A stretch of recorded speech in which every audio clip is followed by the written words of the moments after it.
سلام الله عليكم الإخوة الأخوات، نتمنى تكونوا بخير وعلى خير في هذا العدد الجديد والحلقة الجديدة ديال القناة ديالكم منبر الخبر.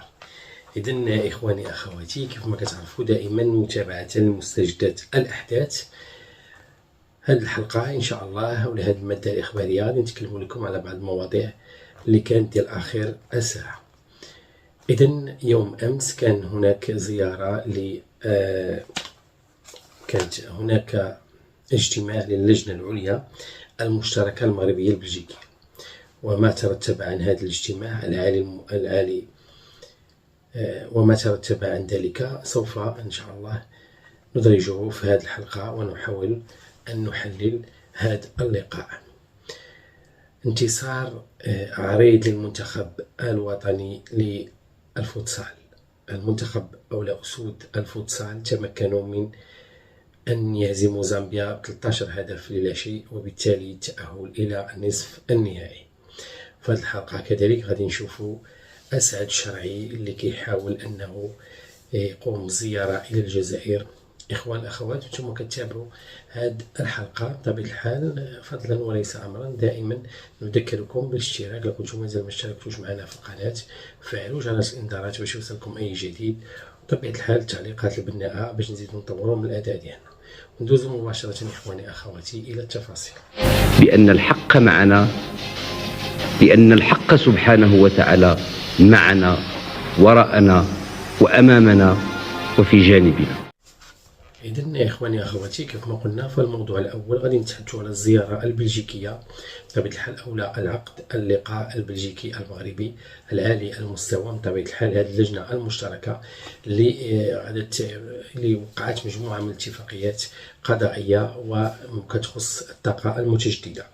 إذن كيف ما كتعرفوا فالمغرب الموقع ديالو الاستراتيجي كيجذب مجموعة من الاستثمارات بطبيعة الحال ديال الدول الأوروبية، خاصة إسبانيا وفرنسا. وها هي الآن بلجيكا تدخل على الخط وتقوم بتوقيع على مجموعة من الاتفاقيات، خصوصا بحضور الوزير الأول البلجيكي ووزير الخارجية ووفد رفيع المستوى اللي كان في اللقاء ديالهم وزير الخارجية ناصر بوريطة وكذلك رئيس الحكومة عزيز أخنوش. إذن هذا اللقاء مجموعة من الاتفاقيات في المستوى القضائي بطبيعة الحال مع وزير العدل وهبي، وكذلك الطاقات المتجددة. كيف ما كنعرفوا فالمغرب الموقع ديالو الاستراتيجي على مجموعة من طول الساحل ديالو بطبيعة الحال البحر الأبيض المتوسط والمحيط الأطلسي، وكذلك الشمس اللي عنده التوجه ديالو أو بطبيعة الحال الوفرة ديال أشعة الشمس كتجعلو من بين البلدان اللي كتنتج الطاقة المتجددة بشكل اللي هو كبير وكبير جدا، وبالتالي غيتم التسويق ديالها في الاتحاد الأوروبي، وبالضبط في أنفيرس بطبيعة الحال في الميناء ديال أنفيرس اللي غادي يكون من هذا الميناء غادي يتم التفريغ ديالها على جوج البلدان ديال الاتحاد الأوروبي.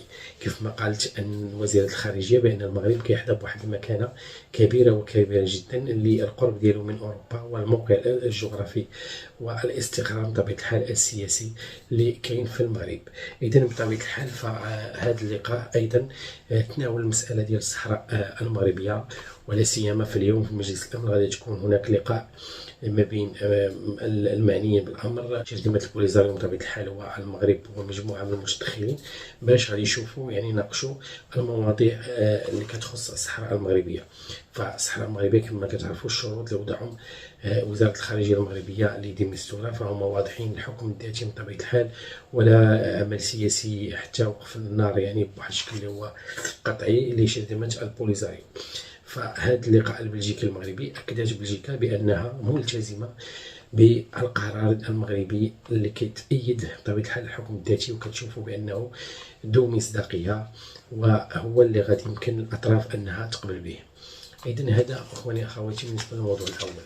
بالنسبة للموضوع الثاني غادي نشوفوا كيفاش أن المنتخب المغربي الوطني فاز على منتخب الزامبي بنتيجة عريضة وتمكن من التأهل إلى النصف النهائي، وبالتالي فالمنتخب المغربي في الطريق ديالو للحفاظ على اللقب في هذه المقابلات اللي باقين، ومن ثم لو تأهل إلى النهائي فسوف يتأهل إلى النهائيات كأس العالم بأوزبكستان.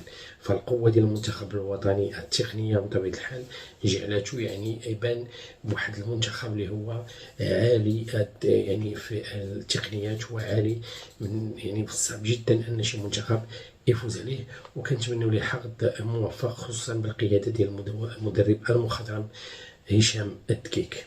غادي نشوفوا كذلك اخواني اخواتي في واحد الفيديو، واحد مقطع الفيديو اللي كيبين لنا الشرعي لما حاول انه يصرف الدولار او لا الاورو الى الدينار الجزائري.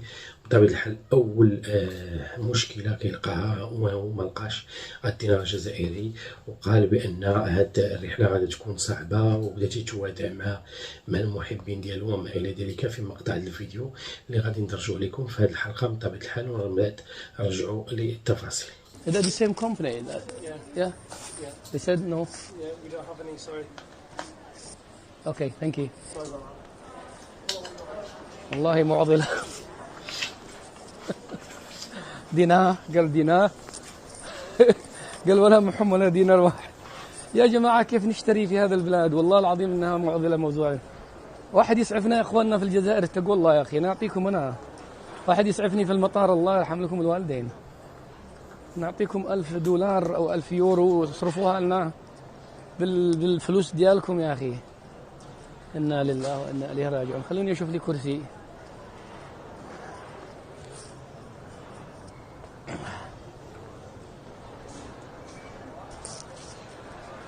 خلوني أطلع طرف فوق هناك شوف إذا في صراف آخر، ولا خليت صراف. عادوا سأل قال ما هي عملة الجزائر؟ لا يعلم. صراف لا يعلم ما هي عملة الجزائر. والله العظيم إنها رحلة ستكون مشوقة، وشر البلية ما يضحك. أوه هذا كلها مطاعم، هذه كلها مطاعم. خلوني أشوف كرسي وارجع لكم. إخواني ما لقيت ولا كرسي فاضي، المطار مزحوم. عموما موضوع العملة ما زال معلق.